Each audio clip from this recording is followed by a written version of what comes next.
Hi guys, మేము మళ్ళీ వచ్చేసాం. చిన్న వర్క్ ఉంటే గొల్లపూడి వెళ్ళాం. గొల్లపూడిలో శ్రీ వెంగబాంబ హోటల్ కనపడింది. ఇంకేం ఆర్డర్ ఇచ్చుకుంటే లోపలికి ఎంటర్ అయిపోయాం. ఇక్కడ మనం ఏం తినాలనుకున్నా ముందే ఆర్డర్ ఇచ్చేసి బిల్ కట్టేసేయాలి.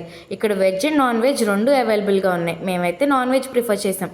బిల్ కట్టేసి అలా కూర్చుంటే మా ఆర్డర్ వచ్చేసింది. మేమేమో ఆర్డర్ ఇచ్చామంటే నాటుకోడి విత్ రాగి సంగటి అండ్ కిచిడి ఆర్డర్ ఇచ్చేసాం.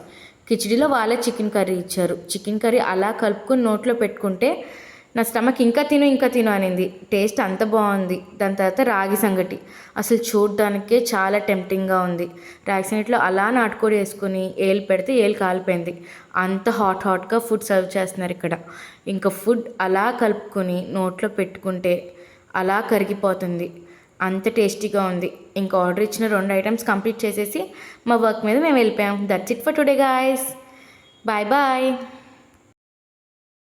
Like and subscribe guys.